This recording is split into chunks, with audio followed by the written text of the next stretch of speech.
क्योंकि जैसे मेरे साथी ने, सुप्रिया जी ने, उनकी एक एक लफ्ज में सच्चाई है।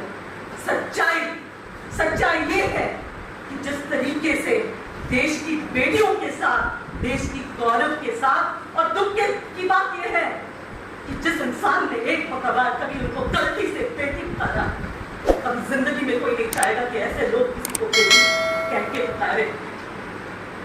उस बेटी के साथ और उन बेटियों के साथ जो हुआ है वो आज किसी से नहीं छुपा है, देशवासियों से भी और देश के बाहर रहने वाले लोगों से भी नहीं छुपा है।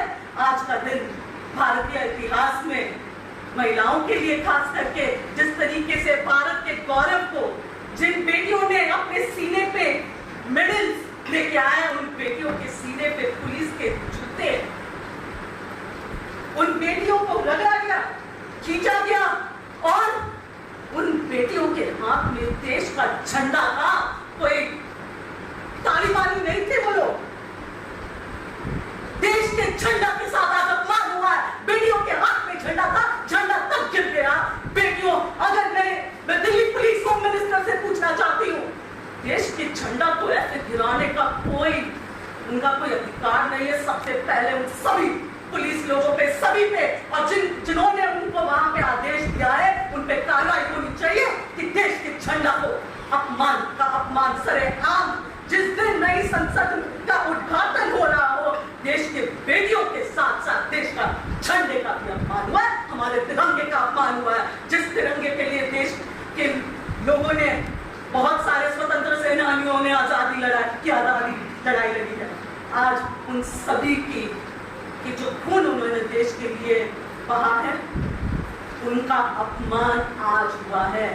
एक और इनका अपमान, और दूसरी ओर संसद के अंदर यही ब्रजभूषण मैं पूछना चाहती हूँ प्रधानमंत्री जी से कि क्या लोकतंत्र यही है? क्या आज एक अपराधी सदन के अंदर और दूसरी ओर बेटियों पे जो उनके आदेश के हिसाब से दिल्ली पुलिस ने किया है, क्या बेटियों के अपराधी बीजेपी सांसद की मौजूदगी लोकसभा के अंदर, नए लोकसभा के अंदर, क्या यही मोदी जी का न्यू इंडिया है? न्यू इंडिया के नाम पे लोगों को बेवकूफ बनाना बंद कर दे। देश की जनता, देश की महिलाएं, देश की बेटियों के लिए, देश की बेटियां जो हैं अब बहुत जल्द एक होने वाले हैं। और आज मैं यकीन के साथ ये कह सकती हूँ कि देश के कोने कोने में जिन बेटियों ने ये देखा है, जिन माओं ने ये देखा है, वो कतई चुप नहीं बैठेगी। और यहीं से इन लोगों की, भाजपा सरकार की जो तानाशाही का अंत होने के जो दिन है वो नजदीक आ रहे हैं। ये देखिए, बेटी के साथ साथ देश के झंडे का अपमान, भारत के तिरंगे का अपमान है ये। भारत के तिरंगे का अपमान भारत की बेटियों के साथ साथ देश की एक भी बेटी सहन नहीं करेगी।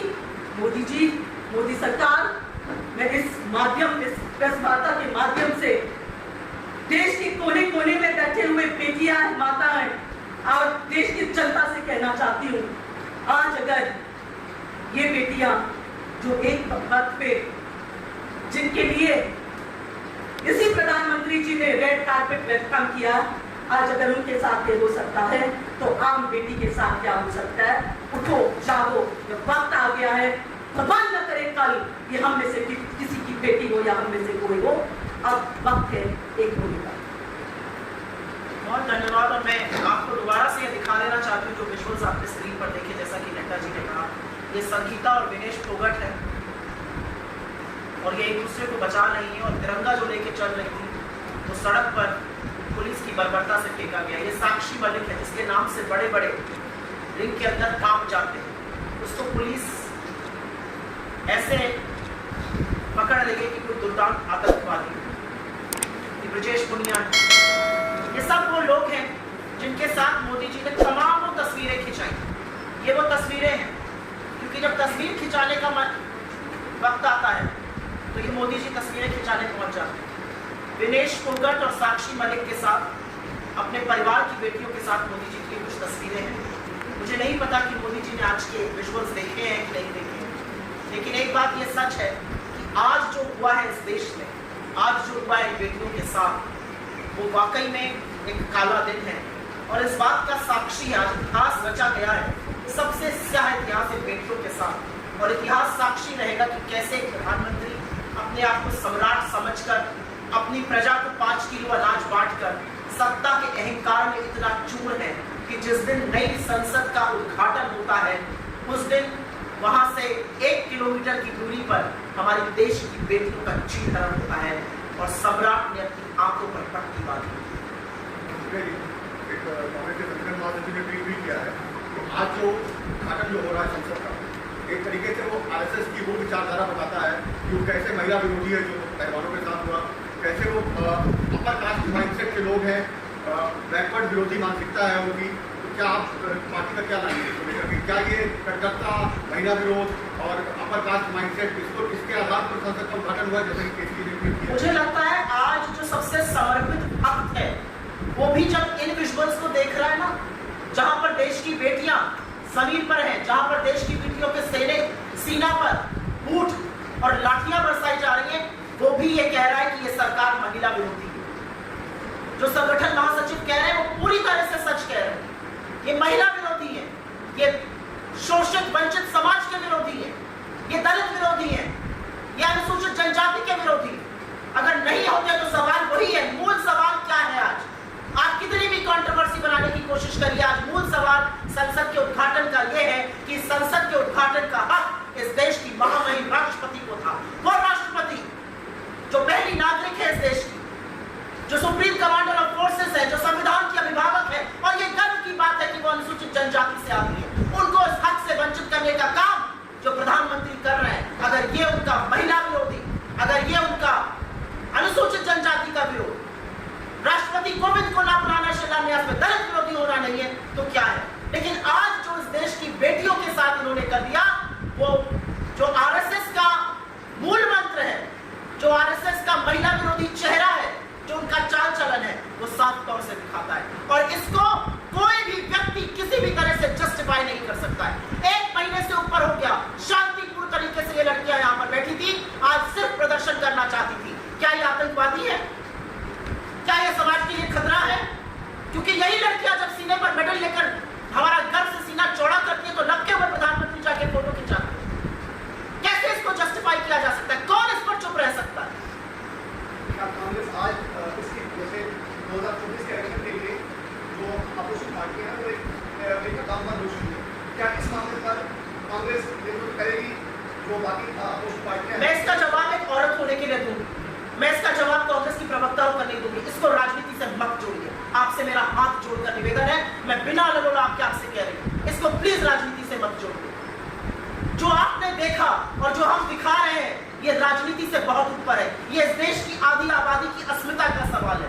मैं आज आह्वान करना चाहती हूँ भाजपा की महिला सांसदों से, महिला मंत्रियों से, अब तो जाके देखिए क्या हो रहा है इस देश की बेटियों के साथ। इसमें कोई राजनीतिक नामकन की बात नहीं है, इसमें कोई विपक्षी एकता की बात नहीं है। ये आधी आबादी का मसला है, प्लीज इस पे राजनीति मत लाइए, भगवान करके इस पे राजनीति मत लाइए।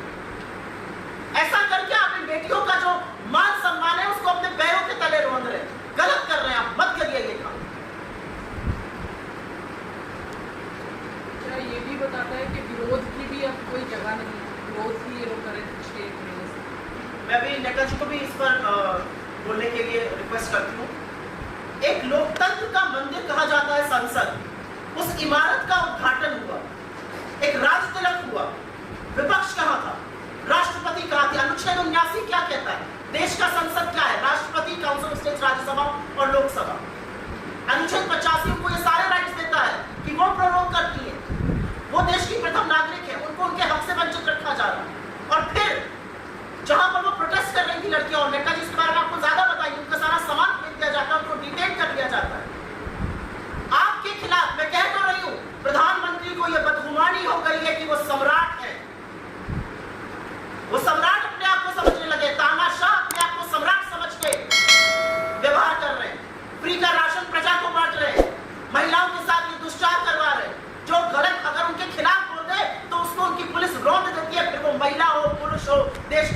बेटियां हो, हमारी खिलाड़ी हो, हमारी पहचान, उससे कोई मतलब नहीं। तो बिल्कुल कहाँ है प्रोटेस्ट की जगह?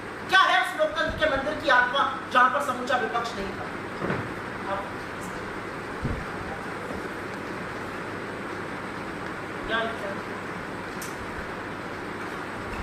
एक महीने पहले जिस दिन हमारी देश की